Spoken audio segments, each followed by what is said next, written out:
I'm Senior Vice President for Creative AI at WPP. Over the next sort of half an hour, I'm going to share our point of view on the future of advertising, the things that we think are going to shape the way that we make work in the future. WPP is the world's largest marketing services organisation, one of the largest buyers of creative software in the world, one of Adobe's largest customers. My role is to think about how the 45,000 artists at WPP will be making work in the future. What will be the tools and technologies that they use? How will they bring ideas to life for our clients? I've decided to split the presentation up into three major themes. These are the things that we think are going to most affect our industry in the next 5 to 10 years. Sustainability, inclusivity, and assisted creativity. Our planet is heating up, and I think what you've seen in the last couple of years is a growing corporate response to that emergency. You know, we've had the Paris Agreement, we've had countries setting incredibly ambitious targets to reduce their carbon emissions. Over half of our clients have joined them in setting net zero targets for themselves that are going to drastically change the world that consumers see around them. I think there has been a disconnect for consumers in the last 10 years between what politicians and scientists have been telling them and what they've been experiencing in the consumer world around them. Cheaper plastic, cheaper fuel, more energy consumption. And I think in the next 10 years, that's going to go into reverse. Plastic bottles are going to become cardboard bottles. Petrol cars are going to become electric cars. Renewable energy will be everywhere. And I think that is going to create a demand for more sustainable businesses, more sustainable products, and ultimately more sustainable marketing. We've been working closely with NVIDIA to look at how we can reduce the carbon impact of the marketing that we do. WPP is one of the largest production companies in the world. We go on 1,500 shoots a year and create 100,000 pieces of content from those. And a physical shoot is incredibly damaging on the places that they go. You're talking about a large number of trucks, a large number of people, a lot of energy consumption. You know, we might have to fly 100 people to the other side of the world to manage a film shoot for a client. We've been looking with NVIDIA at how we can use Omniverse as part of a virtual production pipeline.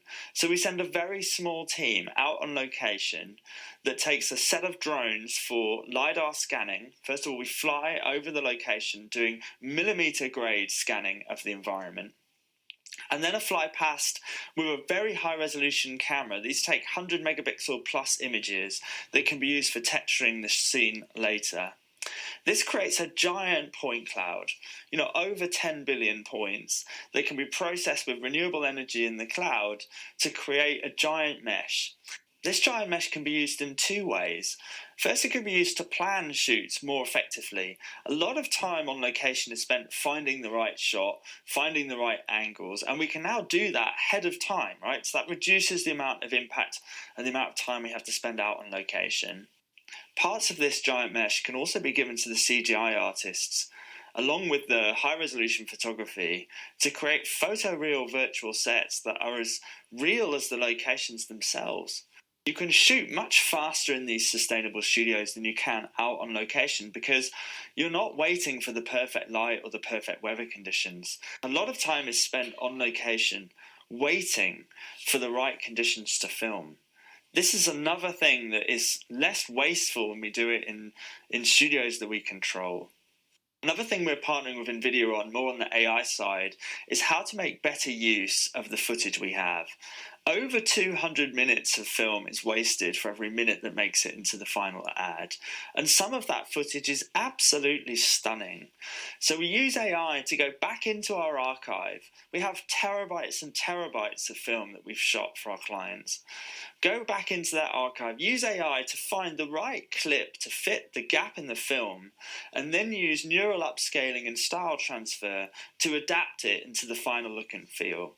This is an incredibly powerful idea that will change the way that we look at making film in the future.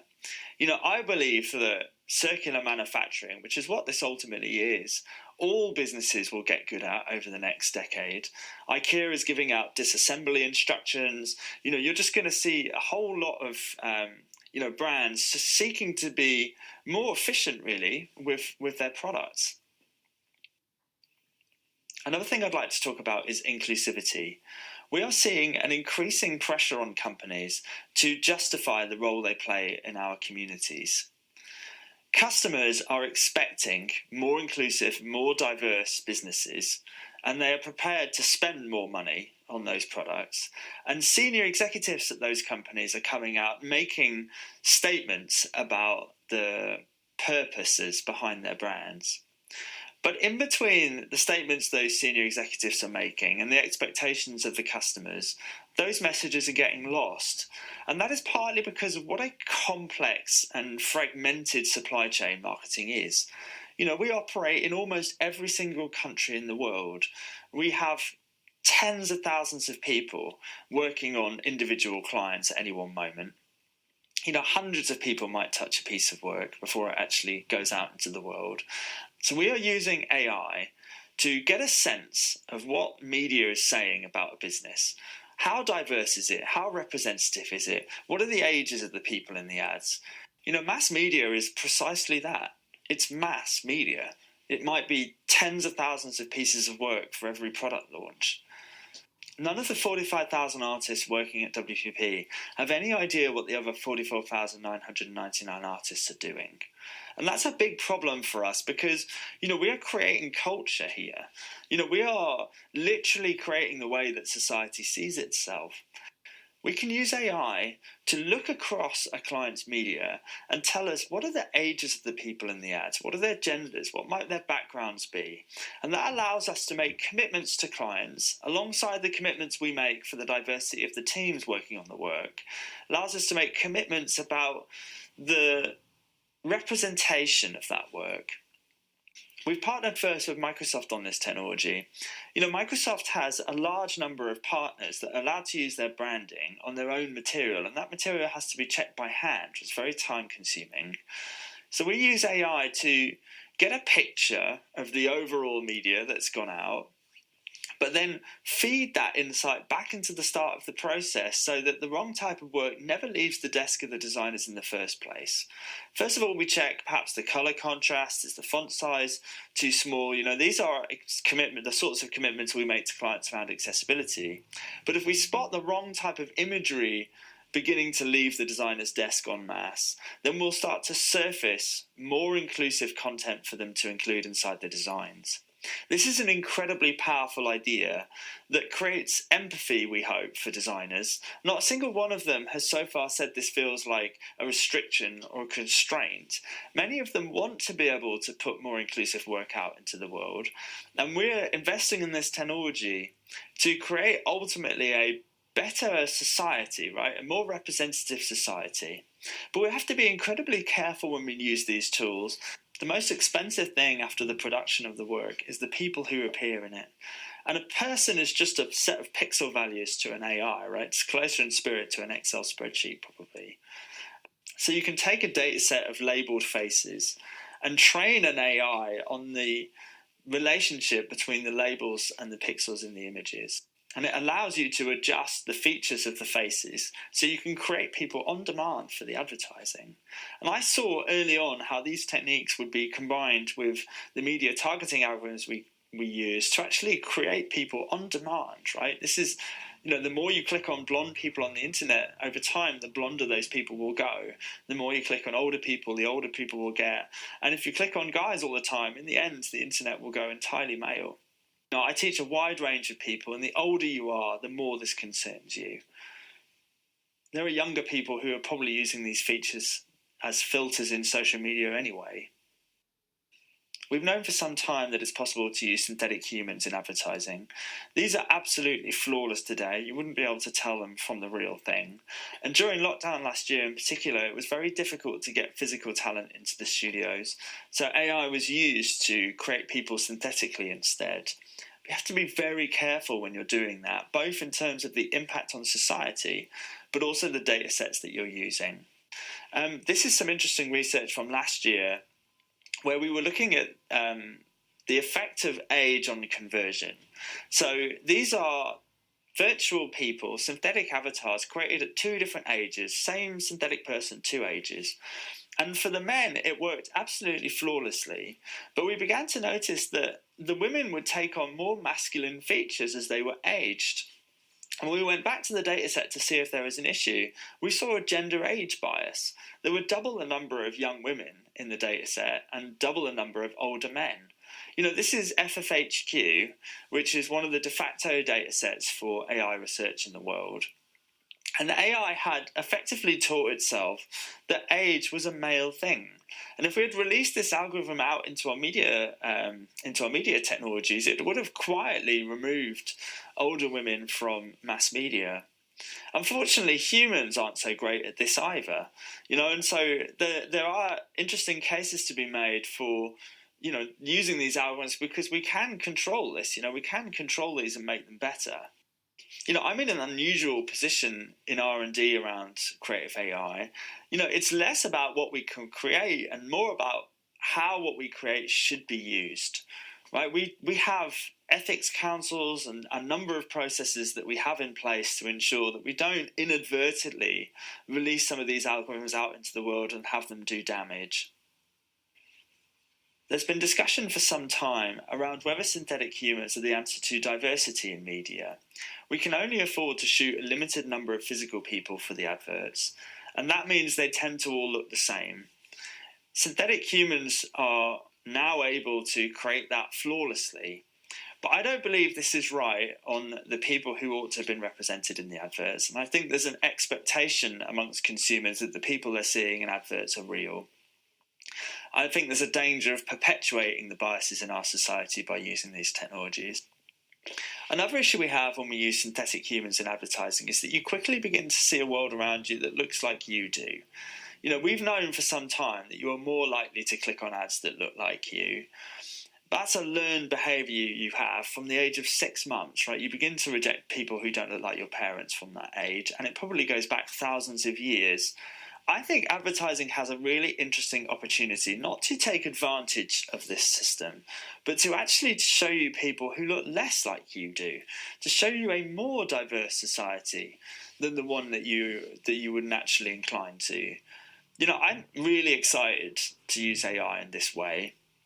It may carry some short-term costs to clients, but what I found, not just in clients, but in the big technology companies, is a willingness to actually do right by society and to use these tools and techniques in a responsible way. If there's an opportunity to use them to create a more diverse society, I think we should take it. And that's the focus of the research that we are actually doing in the labs at the moment.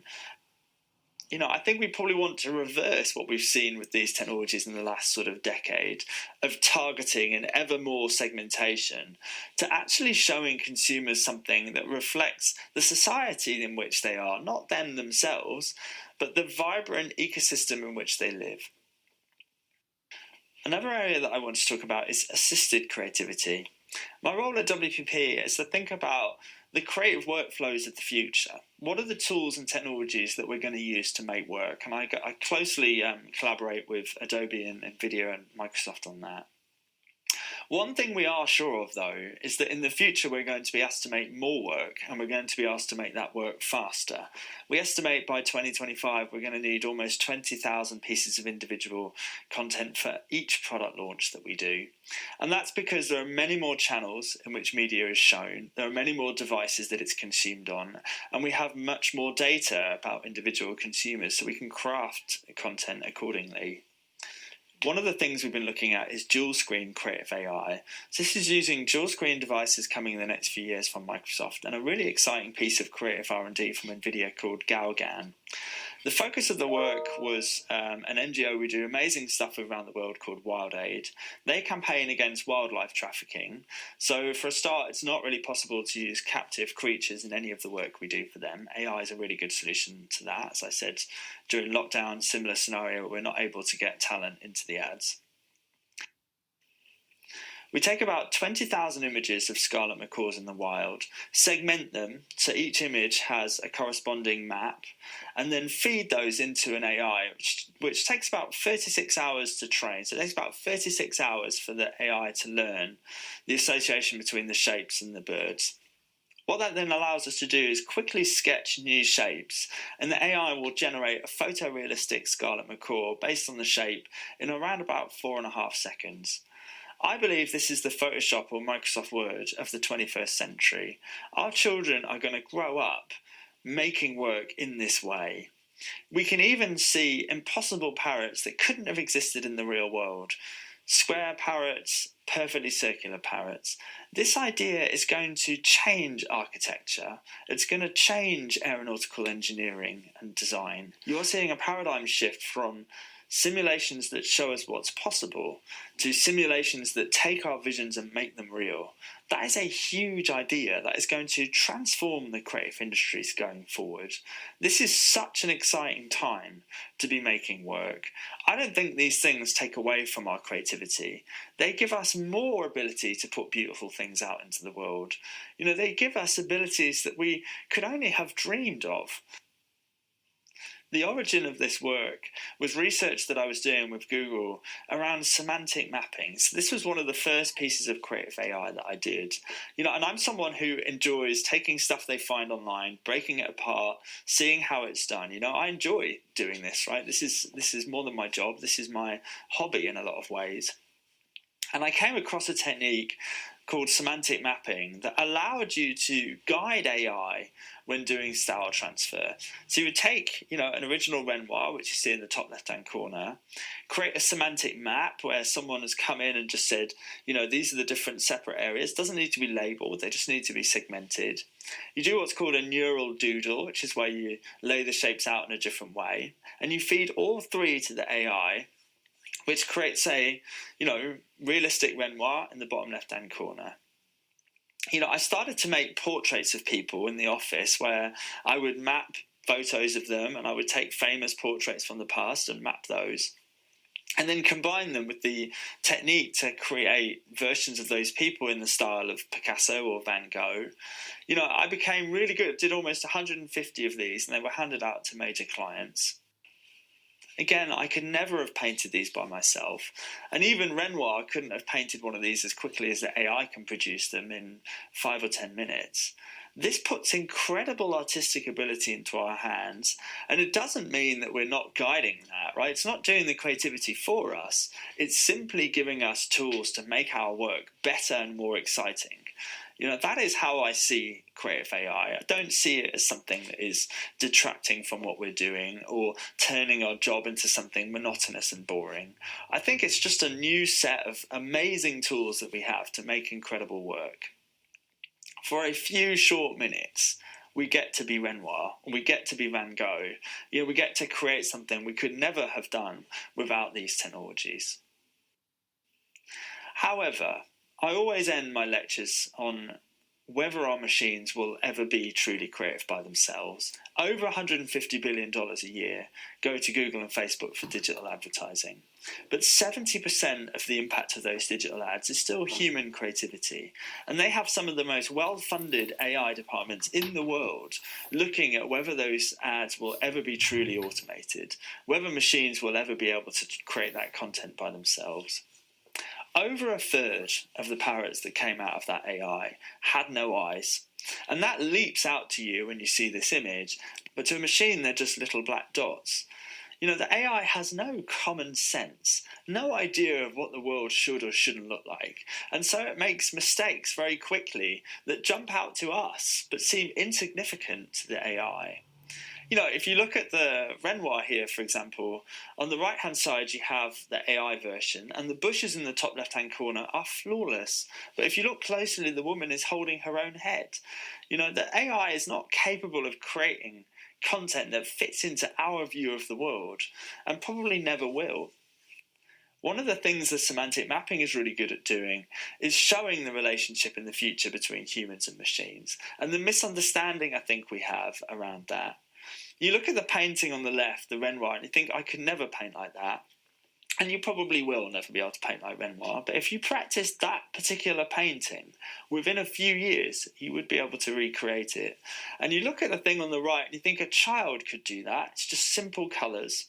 A machine has all of the time in the world to paint like Renoir. It will never do that thing on the right. And when I teach at schools and universities, I say your job will not be taken by an AI. It will be taken by someone who understands this relationship better than you do. Because it doesn't have to just be about painting. This could be business strategy. It could be any one of a number of things. The idea is that we guide machines by using these techniques. Another thing that the AI doesn't have is a social model. And that's crucial for advertising because almost all adverts are cultural observations. They're not pixels, they're not colours or objects on a canvas. This would be a man with a line of copy to a machine. This would be two women playing sport. This would be a bus with strange wheels. An AI has no idea of the social context in which this stuff appears. It will never come up with the next hit song or the next Game of Thrones. We have a unique ability to understand how society will think about the work we make and the things we say and do. Another thing that companies are looking to AI for is the creation of new products. One thing you can do to grow your business is great communication. The other thing you can do is come up with a hit new product or some exciting innovation for consumers. Oxford University was doing some research into this, and they went around asking creative people where their ideas come from. And many of them, myself included, said it's usually taking two things that have never been put together before and combining them in some new way. And Alexa is a really good example of that, where you had a technology that was going out of fashion, the speaker, and a new technology, the virtual assistant, and they were combined. And you can see Amazon's share price rocket at the moment they did that. And so Oxford designed an experiment where they would take two products at random from Amazon and combine them to create a new product to see if it would sell. And the results were a disaster. So they went and they rethought the experiment and they came back, and instead of just listing the two products to the AI, they set aside the features as well. So a basketball is round and plastic and bouncy, and a skateboard has wheels and is a bit dangerous and is fun for kids, and combined those features instead. And the results were much better. Not enough to stop teaching, but they were better. And they said to me, because I was working at the time, you can see this phenomenon in young children. Do you have any kids? And I said, yeah, I have a 3-year-old daughter called Athena. And they said, well, call her over and ask her this question. Why is a birthday called a birthday?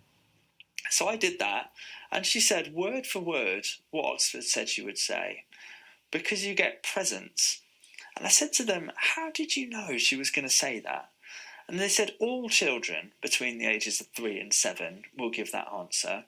And it's because children arrange the world differently to the way that adults do. They arrange the world based on features, and the most important feature of your birthday is your presence. Over time, what you know about the world overrides this system. You begin to know your birthday is called your birthday because it's the number of years since you were born. I've asked thousands of people that question in the last couple of years, and I've come to realise that presence is probably the right answer. Because great products work the same way. They're not great products because they're great objects. They're great products because of their features and the features of those features. And brilliant business leaders will allow themselves to think like small children, not to let what they know about the world interfere with what they feel about the world. That is an incredibly powerful idea that I think will shape our relationship with machines going forward. I've only been more amazed by humans since I've worked with creativity and AI. We have superpowers we take for granted that machines will probably never have.